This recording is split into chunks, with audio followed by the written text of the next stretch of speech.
All right, so despite all of these problematic ways in which nature has been conceived in the Western philosophical tradition and in the scientific tradition, there are certain insights from history that are helpful and that will actually be drawn upon by Merleau-Ponty and other phenomenologists as ways of critiquing and helping us step back from the assumptions of contemporary thought.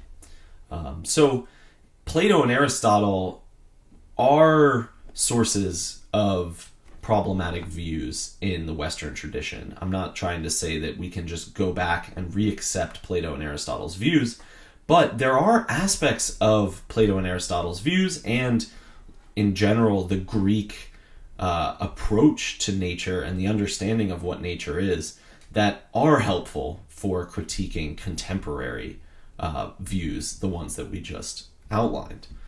In ancient Greek, the word for nature is phusis, and it's closely related to the word phuo, which means to grow. So understanding nature as something that is growing, developing, and opening out from itself to become itself through a sort of transformation that is inherent to something's very nature, right?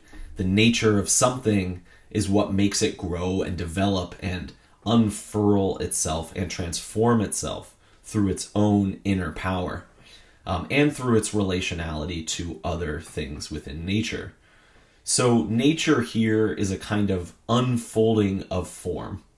And there's something in this that has been lost in both of these views that we just described. So nature here retains some of its meaning, some of its orientation, some of its inner movement, right? It's something dynamic and quasi-animate in this understanding. But also for the Greeks, nature is thought of, and for Plato and Aristotle, nature is thought of as something opposite to the intellect. And so in that respect, this kind of dichotomy view of intellect versus nature, there is still something that really needs to be critiqued.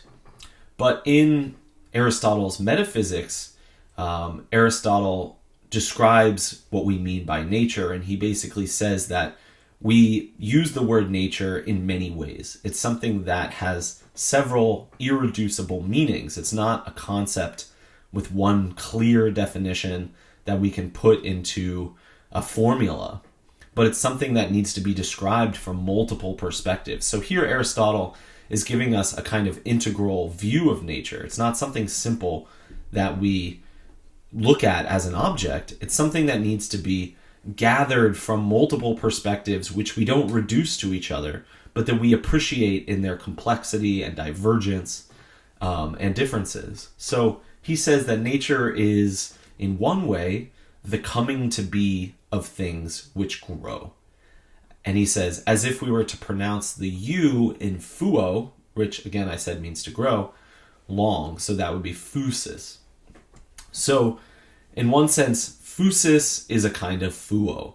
It's that coming to be through growth. And then he says, in another way, it's the constitutive property or the first component from which anything which grows. So it's that kind of principle, causal agency of things which grow.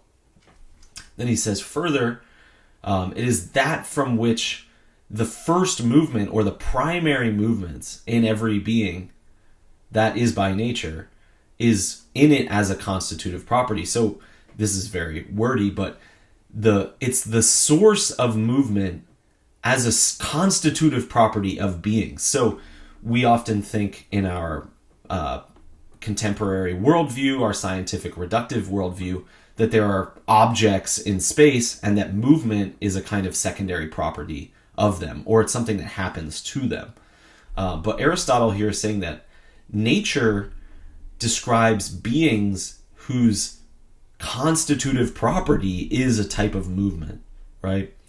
It's a dynamic view, a process view of nature, because the very constitutive property of natural things is that they move as a primary quality of their being. It's not something that we predicate of a natural being that it moves, but it's something that exists in that thing as a constitutive property of it.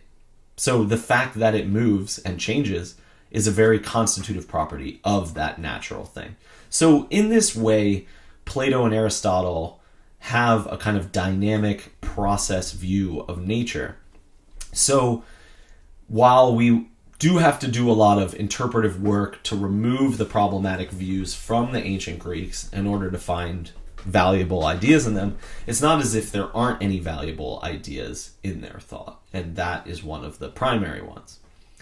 All right, well, from Plato to early modern philosophy, there are other valuable views of nature. I'm here thinking of Stoicism, and even within the medieval tradition, there are interesting and non-reductive views of nature that we could cite. But in order for brevity, I'm going to jump ahead to Spinoza, who's another very important thinker from Merleau-Ponty.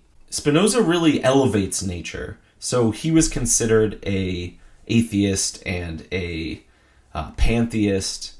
I definitely, my interpretation of Spinoza is that he's not an atheist. I think that's a completely crazy reading of Spinoza. But he certainly was bringing the natural world closer to the divine. He makes it synonymous with God. He says God or nature. They're two aspects of the same reality, he thinks. So he elevates nature. And in his analysis of nature, the reality of nature, we could say his metaphysics, he makes a distinction between natura naturans and natura naturata. And what that means is nature naturing or nature natured. Put in another way, nature creating or nature created. Nature in its most fundamental meaning is not created, it's nature creating. Naturans. So nature should not be reduced to the products of creation, and that's one of the problematic ways he sees that medieval theologians and metaphysicians had reduced nature to a product, to something created, not a process of creation itself. And when we think about it as a created thing, it becomes something sort of finite or something inert or something static. Or at least it is understood that way by our consciousness through reason. But Spinoza takes us to a deeper level where we get a direct intuition of a creative act at the heart of nature. Nature is something which is creative and something which is productive. Another really important idea for Spinoza is conatus. So in reductive views of nature, all movement is kind of dispersed through nature, and you still have this problem of like, where does movement come from? If you have this inert mess of matter, why is that matter moving rather than not just being at rest? So Spinoza kind of rejects that whole paradigm that like the physical world and that nature is something inert and something motionless. And that comes with his idea of conatus. Conatus means to strive. It also means momentum. It means effort. It's a kind of vital force that comes from within something that isn't reducible to just external causality, but one thing bumping into another. And since Spinoza takes conatus from this kind of first-hand vital experience of human life, it's something that we know immediately by exerting effort. We know what conatus is because we live it. We exert effort in the world, and we have a kind of conative being. So this conatus way of being is very close to natura naturans. It's a kind of creative act producing naturans, like producing reality. And it's something that is irreducible to a sum of parts finite parts, partes extra partes. It's something beyond that. It's something greater than the sum of the parts. And for Spinoza, he is a rationalist, so he wants to say that reason guides our nature to develop into its most perfect form. And in that way, Merleau-Ponty will still critique Spinoza for being overly rationalistic. Although Merleau-Ponty is not anti-reason by any stretch of the imagination, he just places reason back into its proper context and says that its proper context is not something primary, and our ideas are not innate in our minds like the way that a lot of rationalists want to say. Reason is actually something dynamic. It's a way of striving. It's a kind of conatus. And it's something which produces and develops our being. So it's not something separate from nature for Spinoza. And in that way, Spinoza's views on nature as both a kind of process, as a kind of creativity, and his rooting of reason within the natural world all make Spinoza a potent source for our retrieval of ideas in a good sense of nature. Next, I just want to look at Leibniz. Leibniz has a kind of dynamic view of nature as well. And if you've read any Leibniz, you know one of the most famous ideas of his is the monads. And monad, at first glance, kind of looks like a view of reality in which everything is separate. Everything is its own monad, its own one, its own whole, separate from each other. But that is a misinterpretation of monadology. In fact, in monadology, everything is deeply interconnected, and every being, every monad, reflects every other monad. So they're actually deeply interconnected. The most basic reality in monadology is akin to a soul. So a monad is a soul. It's not a body. It's not an atom. He separates monad and atom, and he rejects atomism in favor of monads. And monads are perspectival, soul-like beings which are interconnected with everything else in the universe. So for Leibniz, body is derivative from the reality of the soul. And that aspect of Leibniz thought Merleau-Ponty will reject and criticize. He doesn't want to place soul above body, but he also doesn't want to place body above soul. Body and soul are going to be deeply interconnected for Merleau-Ponty in a way that for Leibniz they're not. So the body is what he calls a instant of the mind. It's an instantaneous slice of the mind. The mind is this unfolding process in continuity, whose continuity is part of its inherent construction, part of its basic constitutive property of mind. And when we pause, we can't actually do it, but if we could pause the mind in its flow, in its unfolding, that slice, that instant would be the body. It's a moment of time. It's an instantaneous slice of time rather than the unfolding continuity of time. It's very similar to the way the derivative functions with respect to the integral within calculus, or the way that a tangent relates to a curve, right? A curve has a tangent at one point, and that point is basically derivative from the curve itself. In the same way, the body is a derivative snapshot taken in the midst of the unraveling of the soul. And there's something there in that idea of this continuity of consciousness that's going to be really important for Merleau-Ponty as well. So we're going to see that. Nature is something that exists in a way that is akin to consciousness for Merleau-Ponty. When Merleau-Ponty wants to put meaning back into the world, he's going to have to put consciousness back into the world. And he's going to have to say that consciousness is not something that shuts our minds off from nature, or it's not something that pre-exists from nature and then is juxtaposed with nature or confronts nature, but is really something that is inherent to the very constitution of nature itself. And in that sense, Leibniz is a potent source of insight for Merleau-Ponty's views on nature as well.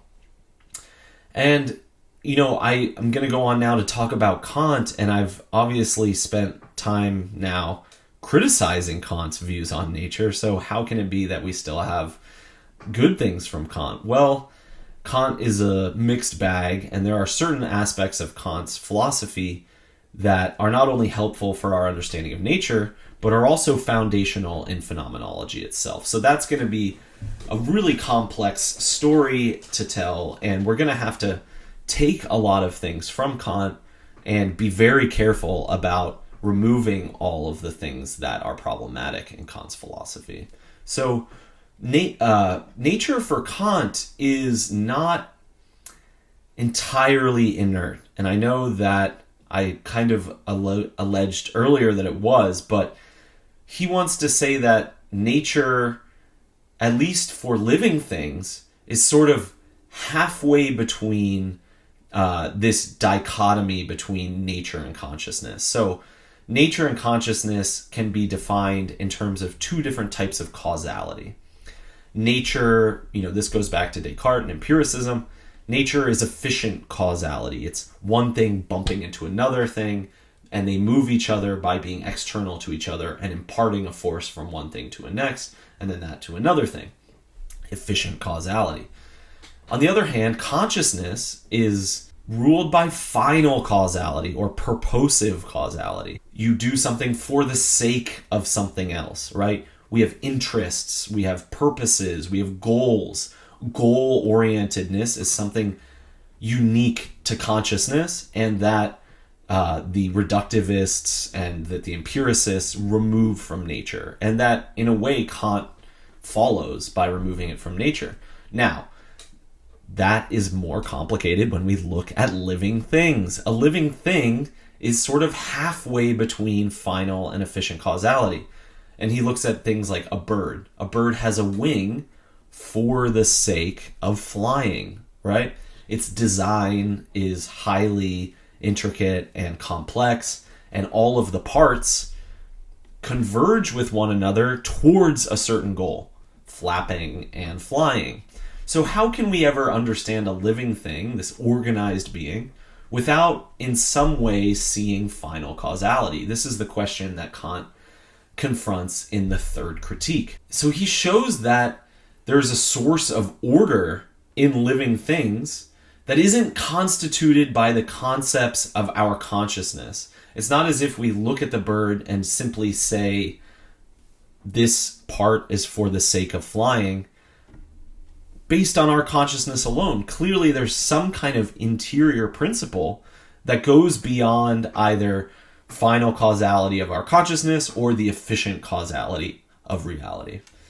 While this initial view of the natural world is dogmatic, and we require transcendental philosophy to approach nature through the forms of our consciousness, there's also in Kant, and this is in the third critique, another step that needs to be taken in order to understand life, which goes beyond these categories of final causality and efficient causality. So critical philosophy is aimed at dismissing and debunking false metaphysical problems related to things like dogmatism or to overly idealistic views of reality, and especially his idea of like the improper use of our faculties. So when we try and understand God or our own mind in terms of concepts that we use to understand reality. So he doesn't think we can understand the nature of the soul and the nature of our mind using concepts, because their being is more profound than our concepts are. So the key aspect here is that there are parts of idealism and realism that can be saved through critical philosophy by critiquing our use of concepts and by critiquing our false metaphysical presuppositions about the natural world and about our consciousness.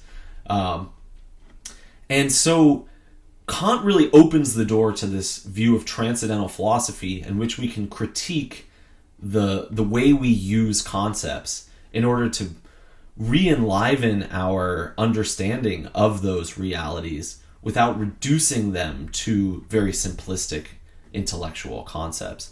And now Kant more or less fails to do that in a satisfactory way, according to Husserl and Merleau-Ponty and phenomenology.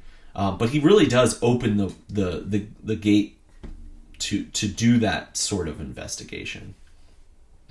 And next I want to talk about Ravi San, and we will in 2 weeks, in 2 modules from now, be looking very closely at him. So I don't want to go too deeply now, but I want to point him out because he's one of these, he comes after Kant, he's adopting a lot of the Kantian approach to transcendental philosophy, but he's also critiquing it in a very important way that echoes a majority of Merleau-Ponty's philosophy. Although Merleau-Ponty is able to go much further than Ravi San, he does so from a sort of Ravisonian perspective, critiquing especially the faults of over-intellectualizing what consciousness is.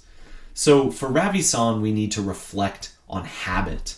Habit is his really crucial concept, and it becomes central for Merleau-Ponty's philosophy, understanding the relationship of habit to consciousness. Habit provided for Ravi San evidence of modes of being, ways of being, that are neither simply finalistic or efficient, right? So neither simply purposiveness of consciousness, this goal-oriented type of causality in consciousness, nor simply are they efficient causality, one thing bumping into another. Habit shows us the emergence of forms, the emergence of organization, of coordination in bodily movements. So when we learn a habit, what we do is we actually form an emergent unity which integrates a multiplicity of movements into a higher form of order and organization, which is greater than the sum of the parts. And this kind of emergent unity is not explainable in either final causality or efficient causality. And it shows us a way of understanding consciousness and nature that isn't reducible to either of those paradigms. So Ravi San will say that repetition or continuity of action, so repeating an action or persisting in an action, actually develops and intensifies that power of acting, right? When you practice something, you develop and you intensify that power of acting. You practice piano, you get better at it, right? That kind of idea. And this always introduces new forms of actions with increased intelligence, increased plasticity, flexibility, adaptivity, the ability to apply those actions in new environments and in variable conditions. So this is something that we can find evidence of in our immediate experience and which we can describe phenomenologically. And those phenomenological descriptions of habituation, of our ability to adapt to environments, is going to be essential to breaking out of those kind of classical dualisms between consciousness and nature that persist through the Western tradition.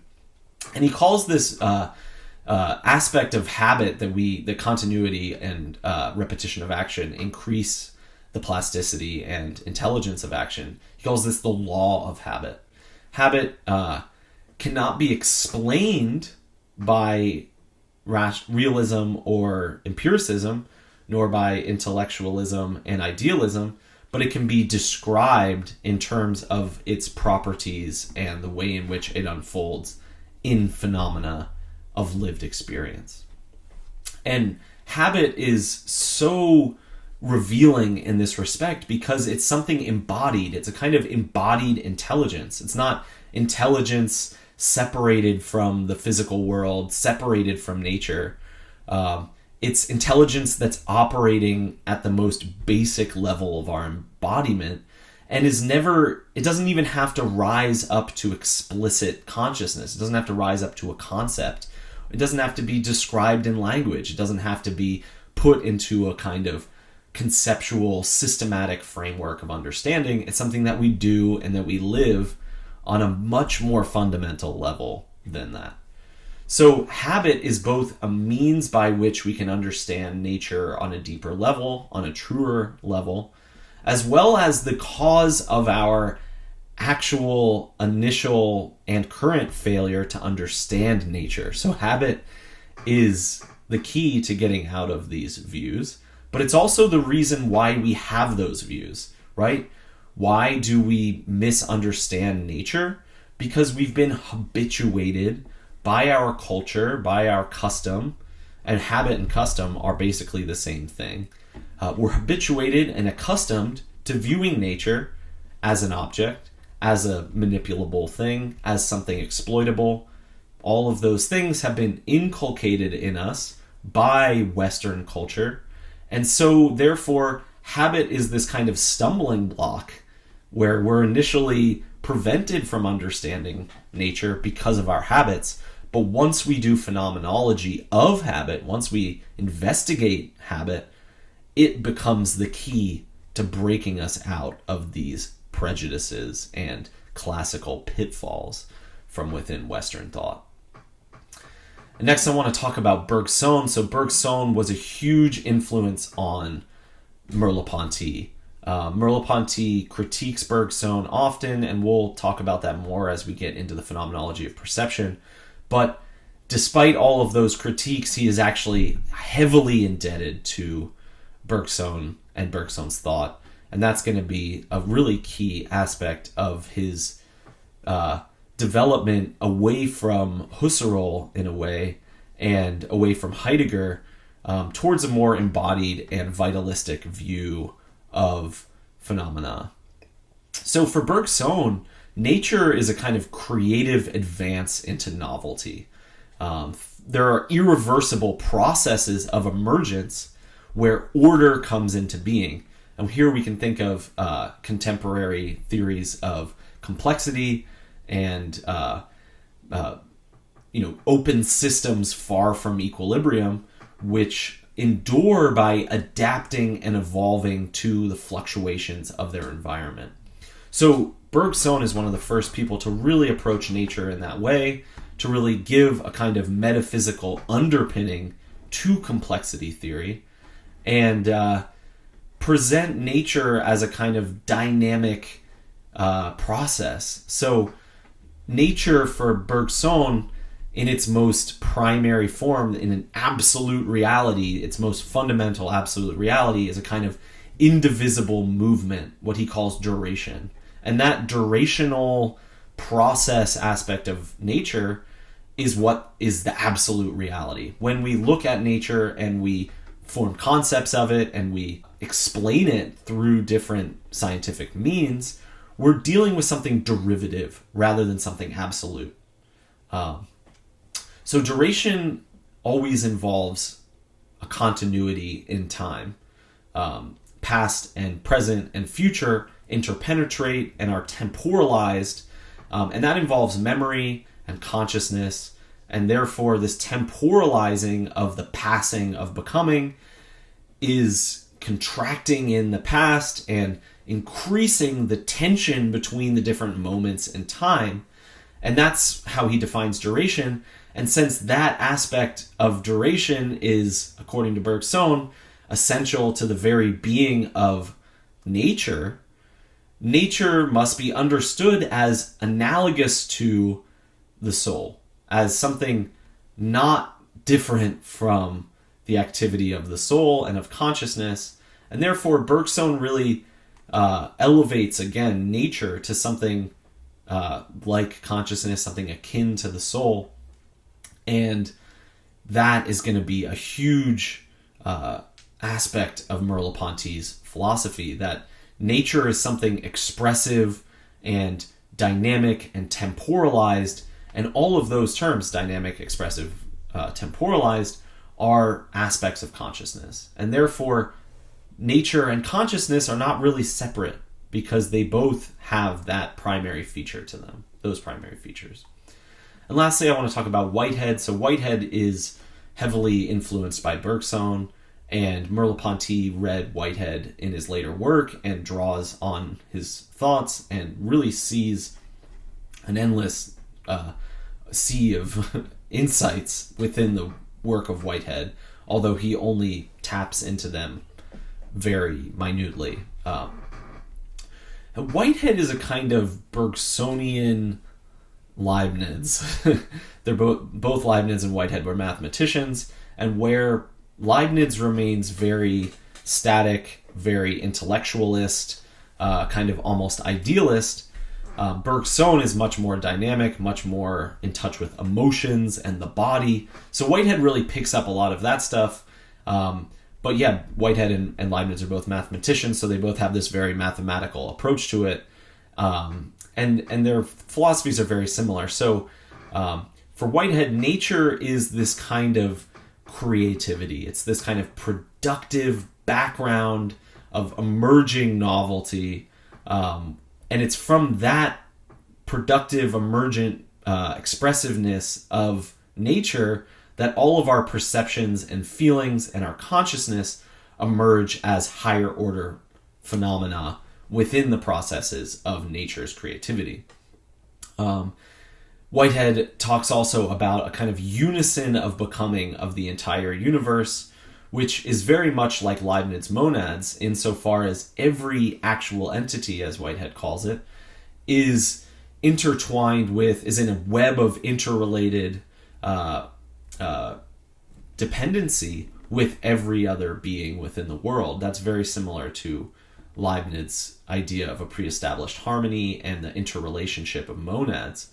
But for Whitehead, this is a process. This is something unfolding, and there's no sense in which the future is contained within the present. That kind of idea does come through in Leibniz, and Whitehead does a lot of work to get rid of that. So nature is a kind of interrelated set of wholes, each of which contains every other node in the web, but in a way that is completely unique to it. And he calls this unique emplacement. And Merleau-Ponty is like in love with this idea of unique emplacement.